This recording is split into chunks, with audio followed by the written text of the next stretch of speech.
இல்லை, இது ஒரு சுய பரிசோதனை செய்வதற்கான காலம் நமக்கு. ஏன்னா இந்த குழந்தைகள் இந்த அளவுக்கு உணர்வு, ஏன்னா தேர்தலை யாருமே இதுவரை இப்படி ஒரு அணுகுமுறையில பார்த்தல. தேர்தலில் 2 பேரும் அடிச்சுப்பாங்க, சண்டை போட்டுப்பாங்கன்னு பார்த்துருக்கோம். ஆனால் உணர்வு பூர்வமாக உணர்ச்சிகளை தூண்டி, அது விஜய் ஒரு அறிக்கை வெளியிடுறாரு சார், நீங்கள் பார்த்துருப்பீங்க. அதாவது கடைசி நாளில் பேசும்போது சொல்கிறாரு, சாக்லேட் கேட்டு நீங்கள் எப்படி அடம் பிடிச்சி அம்மா அப்பா கிட்ட வடம் பிடிச்சி வாங்குவீங்களோ அது போல அடம் பிடிச்சி விஜய் மாமாவுக்கு ஓட்டு போட சொல்லுங்கன்னு ஒரு அறிக்கை, ஒரு வேண்டுகோளை வைக்கிறாரு. அந்த வேண்டுகோள் தீயா பரவுது. இன்னைக்கு பார்த்தீங்கன்னா பல இடங்களில் சமூக ஊடகங்களை பார்த்தா யாருக்கு ஓட்டுங்க, விஜய் மாமா போட்டேன், விஜய்க்கு போட்டேன், விஜய் அண்ணாக்கு போட்டேன், அப்படி தான் சொல்கிறாங்க. இது யாருக்கு தேர்தலில் யாருக்கு வேணால் யார் வேணால் வாக்களிக்கலாம், அது அவங்களோட உரிமையை யாரும் அதை மாற்ற முடியாது.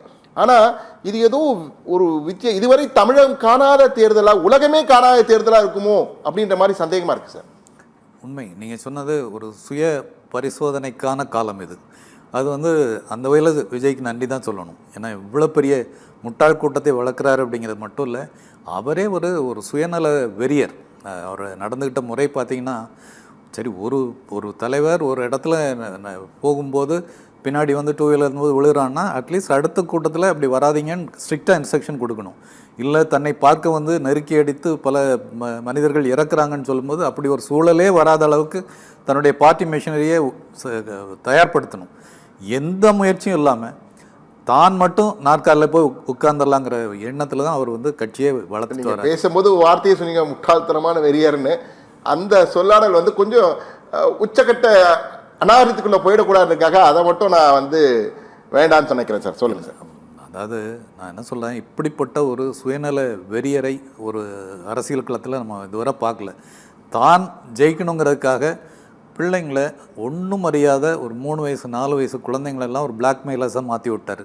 அதை பற்றி ஒரு சின்ன உணர்வு கூட இல்லை. இன்றைக்கு வரைக்கும் அதை திருத்தணுங்கிற எண்ணம் கூட இல்லை. இப்போது நான் ஒரு சின்ன ஷார்ட் வீடியோ போட்டிருந்தேன், 10 லட்சத்துக்கும் மேற்பட்டவர்கள் பார்த்துருக்குறாங்க. நிறைய பெற்றோர்கள் சொல்லக்கூடிய கமெண்ட்டு, சார் இதே பிரச்சனை என் வீட்டில் நான் அனுபவிக்கிறேன். மே 4ஆம் தேதி அவருக்கு எதிராக தேர்தல் முடிவுகள் அமைந்தால் என் குழந்தை என்ன செய்யும்னு தெரியல, எப்படி என்னை ஹேண்டில் பண்ணோன்னே தெரியல அப்படிங்கிறார். இப்படி எவ்வளோ பெற்றோர்கள் கதறாங்க. இந்த கதறல் உங்கள் காதில் விழலையா மிஸ்டர் விஜய்? ஏன்னா ஒன்று உங்கள் அப்பா உங்களை நல்ல திறமையானவராக பணக்காரராக வளர்த்துட்டாங்க. ஆனால் இந்த ஏழை வீட்டு குழந்தைங்க அவங்க தங்களுடைய முன்னேற்றத்தை பற்றி யோசிக்காமல் உங்களை மட்டுமே ஒரு கடவுள் மாதிரி நினச்சிட்டு ஏன்னா தங்களுடைய வாழ்க்கையை அழிச்சுக்கிறாங்களே, அதை பற்றி ஒரு சின்ன கவலை கூட இல்லையா? நீங்கள் அட்லீஸ்ட் அதை உணர்ந்து அவங்களுக்கு ஒரு வேண்டுகோள் கொடுக்க வேணாமா? நீங்கள் வெற்றியையும் தோல்வியையும் சமமாக பார்க்கணும், என்னை கடவுளாக நினைக்காதீங்க, நானும் உங்களை மாதிரி ஒரு சாதாரண மனுஷன்தான். இதை எப்போவோ சொல்லியிருந்தான்னா இந்த பின்னாடி 2 வீலர் விழுறான்ல அதெல்லாம் தடுக்கப்பட்டுரும். எத்தனை பேர் மண்டையில் அடிபட்டு மூளை கலங்கி போய் இறந்தவர்கள், கைகால் இழந்தவர்கள், யாரை பற்றியா கவலைப்பட்டிருக்காரா? அப்படிப்பட்டு பாதிக்கப்பட்ட சில இளைஞர்கள் இன்றைக்கி உதவி கேட்டு துடிக்கிறாங்க. எனக்கு அதை பற்றியும் ஒரு கவலை இல்லை, எதை பற்றியும் கவலை இல்லை, தான் உட்காரணும், எந்த உழைப்பும் இல்லாமல். ஏன்னா இப்போ பெரும்பாலான நாட்கள் விடுமுறை எடுத்துக்கொண்டு சார் இது விஜயை தனிப்பட்ட அரசியல் ரீதியாக நம்ம போக வேணாம். இது என்னன்னா இந்த கல்ட் கல்ச்சர் உருவாகுது, இந்த வெறித்தனமான அபிமானம் உருவாகுது. எதை காட்டுகிறது சார்? இது இது இது இப்போ பேரண்ட்ஸ் நீங்கள் சொன்ன மாதிரி ஒவ்வொரு வீட்லேயும் இந்த பிரச்சனை இருக்குது. நிறைய பேரண்ட்ஸ் பயப்படுறாங்க. எங்களுக்கே பல பேர் தொலைபேசியில் சொல்கிறாங்க, நீங்கள் விஜயை பற்றி செய்தியை போடாதீங்க, பார்த்துட்டு எங்கள் குழந்தைங்களாம் உணர்வுபூர்வமாக பேசுகிறாங்க, நிறைய பேசுகிறாங்கன்னு சொல்லிட்டு. இதை தடுப்பதற்கு என்ன செய்யணும்? உளவியல் ஆலோசகராக நீங்கள் பல பேர் மேடைகளில் பேசியிருக்கீங்க. எனவே இதை எப்படி தடுக்க முடியும்? பேரண்ட்ஸ் என்ன பண்ணணும் சார்? இதில் நான் சொன்னேன் இல்லையா, 2 வகையான குறைகள். ஒன்று, முற்போக்கு இயக்கங்கள் கல்லூரிகள் பள்ளிகளில் வேலை செய்கிறத குறைச்சிட்டாங்க. ஏன்னா ஒரு கட்டத்தில் ஸ்கூல்ஸ் காலேஜஸில் எலெக்ஷனே இருக்கக்கூடாது அப்படின்னு கொண்டு வந்துட்டாங்க. அதோட அந்த அறிவுபூர்வமான உரையாடல்ங்கிறது கட்டாயிருச்சு.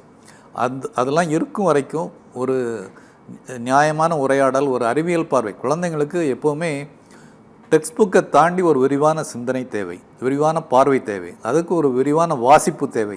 இதெல்லாம் அறிமுகப்படுத்துறது இலக்கிய மன்ற கூட்டங்கள், பல விவாதங்கள், பல தலைவர்களை கொண்டு பேச வைக்கிறது. அது அரசியலை விடுங்க, பல சாதனையாளர்களை கொண்டு பேச வைக்கிறது. இதெல்லாம் தான் ஒரு விரிந்த சிந்தனையை தரும். இப்போ மேற்கத்திய நாடுகள் எடுத்துட்டிங்கன்னா சின்ன வயசில் ஃபார் எக்ஸாம்பிள் அமெரிக்கா, ஒரு 8 வயது குழந்தை 10 வயது குழந்தைக்கு அங்கே சுய முன்னேற்ற கல்வி கற்றுத்தரப்படுகிறது. அங்கே ஒரு முக்கியமான ஒரு 4-5 ஆஸ்பெக்ட்ஸ் எடுத்துக்குமே. Number 1, how to build self confidence, how to set big goals அதே மாதிரி how to work smart, how to persevere, அதாவது உயர்வான குறிக்கோளை எப்படி உருவாக்குறது, தன்னம்பிக்கை எப்படி வளர்த்துக்கிறது, வேலையை படிக்கிறத கூட ஸ்மார்ட்டாக எப்படி படிக்கிறது, ரொம்ப மாங்கன்னு படிக்காமல் ஸ்மார்ட்டாக எப்படி படிக்கிறது, எந்த வேலைக்கு போனாலும் அதை எப்படி ஸ்மார்ட்டாக செய்கிறது, தோல்வி வந்தால் துவண்டு விடாமல் ஜெயிப்பது எப்படி, இந்த மாதிரி உத்திகள்லாம் சின்ன வயசுலேயே கற்றுத்தராங்க. அதனால தான் ஃபார் எக்ஸாம்பிள் இப்போ அமெரிக்கா எடுத்துட்டிங்கன்னா வெறும் 500 ஆண்டுகள் வரலாறு கொண்ட நாடு. நம்ம வந்து 6000 வருஷத்துக்கு மேலே வரலாறு சொல்கிறோம். ஆனால் 500 ஆண்டுகள் வரலாறு கொண்ட நாடு எந்த துறை எடுத்தாலும் ஜெயிக்குது இல்லையா?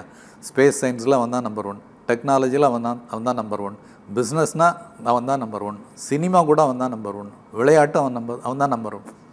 ஒரே காரணம், இந்த சுயமுன்னேற்ற கல்வி தரப்படுது, ஒரு விரிந்த பார்வை, உலக பார்வை தரப்படுது. நம்ம குழந்தைங்களுக்கு இந்த வாய்ப்பு இல்லை.